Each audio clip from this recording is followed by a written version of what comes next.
Hello, friends and extended family. Um, Today, I'd like to talk about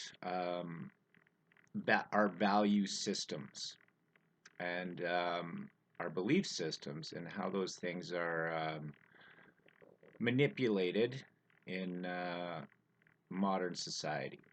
So, James Watson was a guy I researched briefly in trying to understand human behavior in trying to understand how human behavior is engineered and manipulated, directed, those sorts of things. And I think it's important for anyone to give themselves a bit of education in this department because, well, living in Canada, we have been caught with our hand in the cookie jar on numerous occasions, participating in things like MK Ultra and psychological experiments on patients, and we have the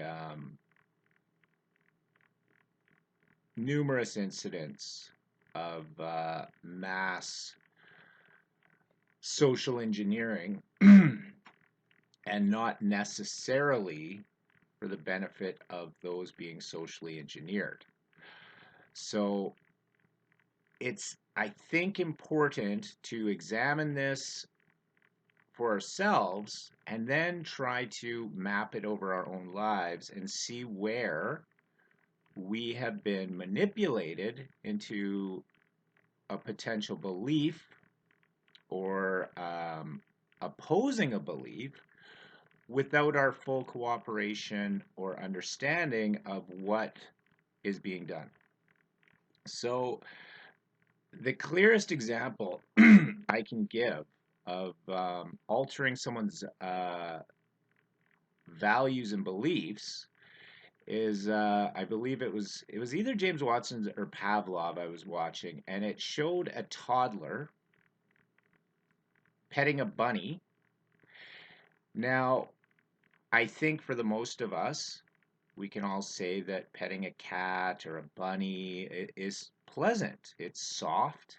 It's our sense of feeling. It feels good to pet an animal, and I think the animal enjoys it if it's being pet softly and nicely. Um, so it should be a pleasant experience. But what he was doing was when the child would pet the bunny, he would blow off a great big horn and possibly do some other things to assault the senses, causing trauma and attaching trauma to a pleasant experience. Now,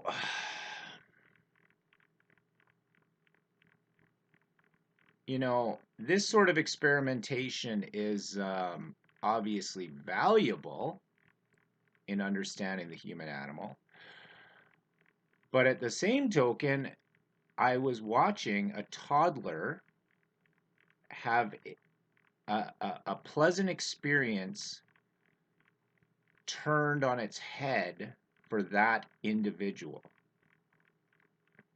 So, examining some of this clinical stuff is difficult, and it's traumatizing and triggering because as we learn to understand it more and more, then we can turn around, as I mentioned, and map it onto our own lives and see that it's been deployed on us as well. That our value system and our natural sense making has been manipulated and violated to produce effects within us that go against our own natural inclinations. So imagine this kid for the rest of its life petting something soft and having intense anxiety around that experience. That's a pretty heavy price to pay for an experiment, wouldn't you say? Now, how I'm tying this into adoption is that throughout my recovery, if you want to call it that, throughout my journey, if you want to call it that, of knowing thyself, knowing myself, and trying to understand the predicament I find myself in daily as I wake up,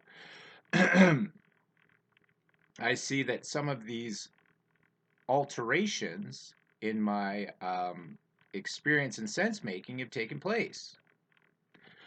So, for example, um, being put in a home with two smokers, whereas I was experiencing lung failure due to an allergy to cigarettes, which instead of being diagnosed was diagnosed with asthma. So the problem wasn't that I was in a home with smoking, it was that I had asthma. So I just had weak lungs, and that was just it. And I was going to have to suffer these asthmatic symptoms coming from the cigarette smoke and have to take medication and have my back beaten on, which was called therapy, to get the phlegm and whatnot out of my lungs, which was building up due to cigarette smoke. Now, we have been convinced that we are at the apex of human um, ingenuity, wisdom, etc., etc. Now, that may be true in the physical domain. We have certainly unraveled many of the uh, mysteries of physics and manipulation of material, etc., etc., etc. But individually, we have been turned into specialized tools and instruments.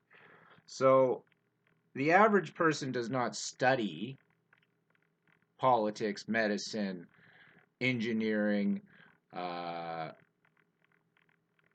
art, um, etc., etc., etc.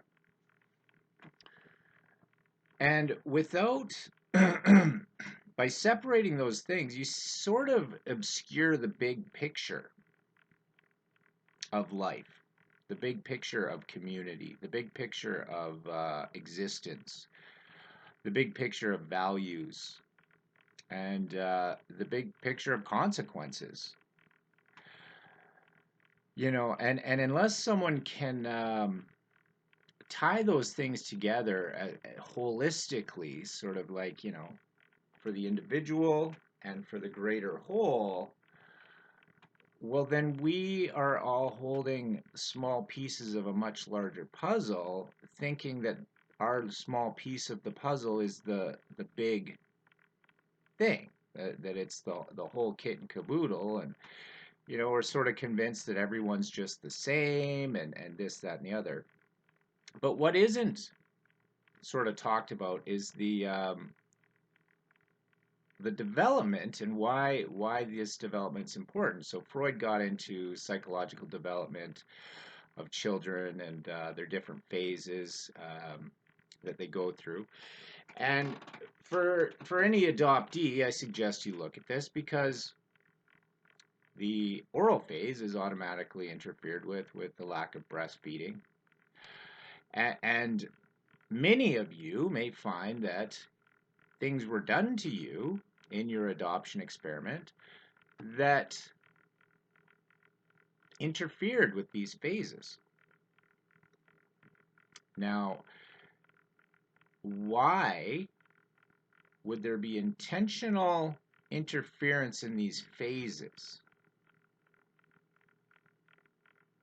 if they produce negative results? What if those negative results that are produced are profitable? Or what if we can harness them, the negative behaviors, to make them profitable? And what do I mean by that exactly? Well, What if you could take a herd of humans and say consumption produced profit, addiction produce profit? Now, what do we know about addiction?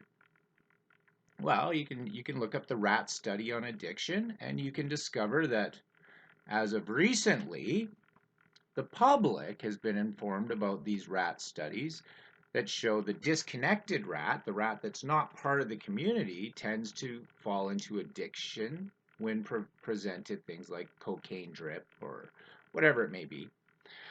Um, and the cure for that is to reconnect them into a community. So, I mean, we can kind of see this example with AA, that the person who's the alcoholic, who feels disconnected from their family or community or whatnot, um, is struggling to reconnect because they've developed alcoholism and their behavior has gone to a point where it's hard to tolerate. It's hard to empathize with because it may be so out of control and horrible and animalistic that when we see the alcoholic behaving badly, we have a tendency to have negative feelings about that person. And not only that, our society tends to make a pariah of the alcoholic. Now, someone who medicated themselves with alcohol unsuccessfully, well, successfully to the point that I was able to move forward, but unsuccessfully to the point where I would black out, end up in strange places, etc. I can tell you it wasn't a situation that I wanted to be in. But in quitting alcohol, the people around me tend to seem very hostile, not very intelligent, not very empathetic, not very good, narcissistic, and that presented itself in psychosis because I didn't really understand the concepts of what I was dealing with because I'd been raised in such a sort of ignorant fashion. So that psychosis presented itself by having these people look monstrous or demonic. So that's the mind trying to tell you something is wrong, in my belief. This is what I believe. And it was. It was wrong. And to escape that, I had to go through the 12-step program. So that was taking me outside my comfort zone, building me up spiritually, giving me courage to confront my fears, giving me courage to um, stand before my higher self, my higher power, my God of my heart, to stand before that invisible force of benevolence and goodness and rightness and apologize and say, I'm sorry that I've been too weak. I'm sorry that I have not acted more appropriately. I'm sorry that I have let myself and you down. Please forgive me and give me the strength to move forward in a better, proper manner. And whatever angle you want to take on that, you can't really deny that there would be a psychological component to it. Just like a lot of people who consider themselves atheists practice things like self affirmation. I'm good, I'm great, I'm this. So you're telling yourself that. And if you can do it with humility and honesty and sincerity, that may work. But if you don't believe it, then it's not going to work. And if you don't believe in yourself, it's going to be hard. So, that being said, can you believe that there must be something, some guiding force of goodness in the world? A spirit of giving, like Santa, a spirit of giving, right? Well, regardless of that, if that is imaginary or not, I think we've all experienced situations where someone has done something for us that they didn't have to, out of the goodness of their heart, were kind and generous, and we've experienced that spirit. So on whatever sort of level you want to try to rationalize that, I think it's important that we understand that these are important steps towards growth. And not only that, in that we, if we're going to venture into this domain of spirits, of benevolent and malevolent spirits, then we need to have a certain grounding within ourselves. And the way to do that is to pick up precepts. Like, for example, I adopted Christian precepts like the Sermon on the Mount and the Ten Commandments as things that are valuable. Um, and I can see how they're valuable. And yet, the more I learn, the more those precepts expand with my understanding to show me that they are right and correct in certain ways. And I'm not getting into that. You can choose Buddhism or whatever you want, but try to find something that's been established by people smarter than you with potentially hundreds or thousands of years of experience built into it, and see how these cultures work out, how the practices work out, people practicing them, like people who are practicing true and honest Christianity tend to be good, decent, hardworking people that are surviving, independent, etc. Hypocritical ones tend to, maybe they fall into alcoholism or cheating on their spouses, or priests, this, that, and the other. Okay, there is no perfect system, so we just have to choose something that works for us. So uh, this is the tricky part about holistic learning, in that, as you probably notice, I'm traveling through many spheres. Like your social class, your chemistry class, your math class, like all these things, all are part of the same thing, and it's it's pulling ourselves out of our particular specialization and trying to look at ourselves as more of the human animal, and find the generalizations, and find all the information about our government and what they're doing, what their role is, what their intention is. Because I mean, as a whole body, the government wants peace and quiet and control and people to do what they're told. I mean, that's, if people willingly do that, well, government would be so happy. But at the same time, we have corruption, right? And we need to have checks and balances and all these things. And that being said, the populace, if they're going to live in a democracy, need to educate themselves. And if your education is this, in that someone comes up to you and says, "Oh, you're this? Well, these people did that to you, and you're going to be like that for the rest of your life because of them, and the only thing you can do is take revenge on them." And you should. They should be taught a lesson. Well, that's warfare. That's not a solution to any of your problems at all. It's not a solution to mankind's problems. It's not a solution. It's simply warfare. Someone is trying to get you to do what's wrong for you and what's wrong for another. And they're trying to divide you from the other and do what's wrong for you and them. It's a lose-lose proposition. The win-win is to educate yourself about yourself, find the similarities with other people, and then empathize with how they got into their situation, and then try to look for a higher order solution that's a win-win, that solves your problem and their problem. Maybe that's just separating from one another.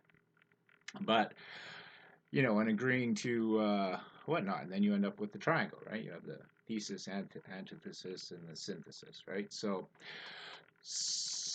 all this being said, you have to make these decisions for yourselves. And in understanding James Watson, and there was some statement he made, and I've said this in a few videos, and it's incredibly related to adoption, in my opinion, in that he said, "Give me a baby, and I will give you any kind of man you want." And with Freud and his nephew in the United States and the West here, in his book Propaganda, Edward Bernays, you can certainly see the rollout of mass psychological manipulation on the populace. And if you think that we're at the apex of technology, that's probably, we definitely have some pretty incredible technology. And a lot of it is designed for psychological manipulation and warfare as well. And where is it going?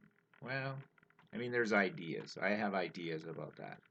And then you even have to back yourself up further, right? Take yourself above the earth and look down upon it. Look at the little anthills that we are. See the exoskeletons of these little wormy-like creatures with, appendages and arms and stuff that's squishy and see the exoskeletons we build: cars, tanks, airplanes, right? Flying ants, army ants, soldiers, clones. So there does seem to be some higher order direction, but I guess the question is, once you pull out of it and look at it, is that what you want to be part of? Evolution of an anthill? Or is there something else that you want? And that being said, well, then, I mean, if you don't want that for yourself, well, I guess you have to move out of the anthill and find a different way for yourself. But what does that mean? I mean, if you're an ant, you're going to need an anthill. If you don't want to be an ant, well, what are your other options? Well, you're going to have to look to other ways of surviving and whatnot. But first of all, to unwind this sort of situation, it's important that one takes back control of their value systems and their belief systems, and try to develop a way to retrain the animal, reprogram the avatar, the mind, with proper beliefs that are going to be hopefully benevolent for society, the people you care about, and yourself. And pull out of this game theory idea that for you to win, somebody else has to lose. That's not really the case at all. And that seems to be what's being pushed on people with this sort of communist agenda going on. But I mean, look at where it's going. It's heading towards, we're rapidly traveling towards a Brave New World or 1984 or a combination of the two. And it removes our gift, our most precious gift, which is choice and freedom. They kind of go hand in hand. So, that being said,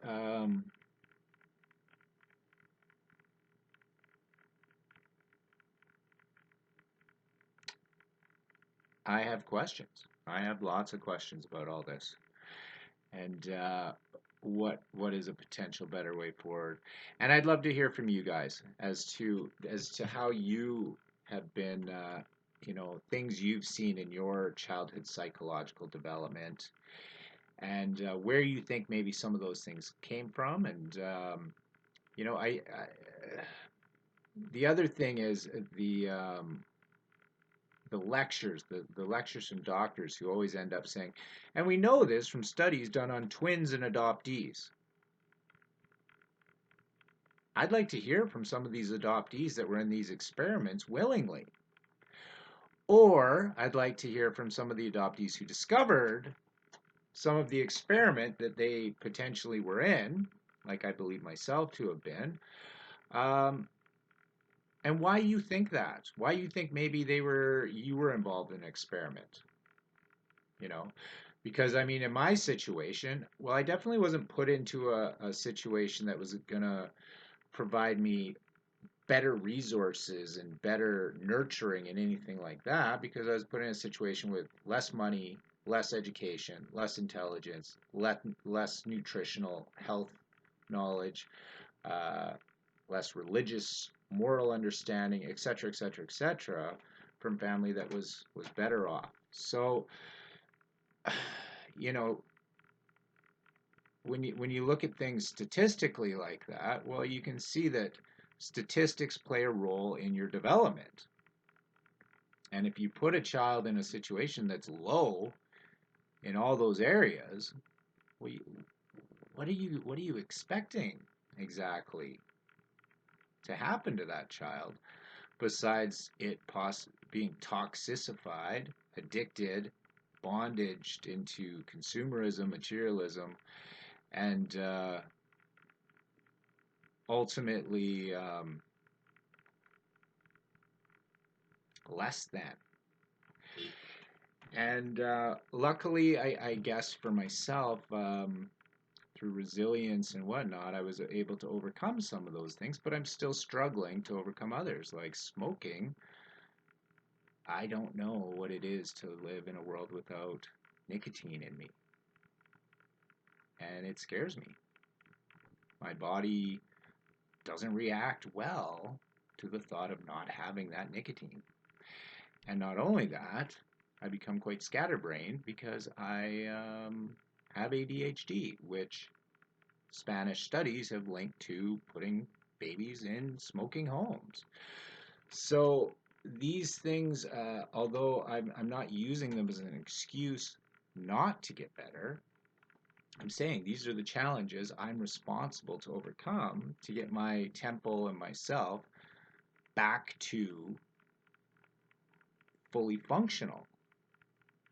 Like functionality isn't just a word for a nice home. It's a home and a system that works. And dysfunctionality is a home and system that doesn't work, right? Function. So enough for today. I've rambled and I've forgotten what I was talking about.